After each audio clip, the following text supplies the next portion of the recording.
Nadagdagan pa ng 8 ang bilang ng mga Pilipinong nakabalik na sa bansa mula Lebanon sa gitna ng lumalalang tensyon doon. Live mula sa Pasay City, nasa frontline ng balitang yan si Rainiel Pawid. Rainiel, buti naman at tila bumibilis ang repatriation efforts ng ating gobyerno.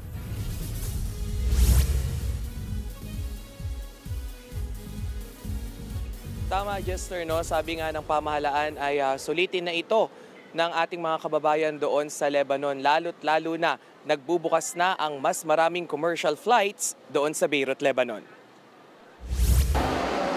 Pasado 2:00 ng hapon nang lumapag ang eroplanong sinasakyan ni Gisette at Telma.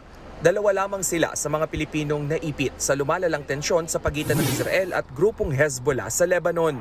Kaya naman walang mapagsidlan ang kanilang kasiyahan matapos ang di birong pinagdaanan. Hindi na po ako nakakatulog na po sa gabi kasi po may naririnig po akong mga sa pagsabog po. Kaya po nagdesisyon na rin po akong umuwi. Natutrauma po kami. At papunta ko sa airport, may sumabog.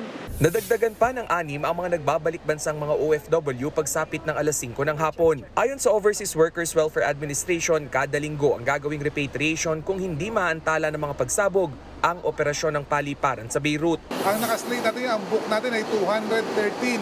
Kasama yung 8 na umuwi kahapon, total lang na pauwi na natin ay 472. Yung 213 na nabanggit ko ay uuwi ito hanggang sa October 29. Gumugulong na rin ang proseso para sa tiket ng 150 iba pa.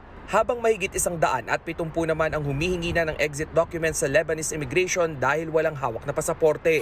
Salamat po sa pagkain ng sarap-sarap po. Sa video na ibinahagi ng OWA, makikitang sama-samang kumakain ang ating mga kababayan sa Beirut. Sila'y nanunuluyan sa isang evacuation area habang naghihintay ng kanilang tickets pa uwi. Pagdating dito sa Pilipinas, aabot sa 170,000 pesos ang financial assistance na matatanggap ng bawat isa sa kanila.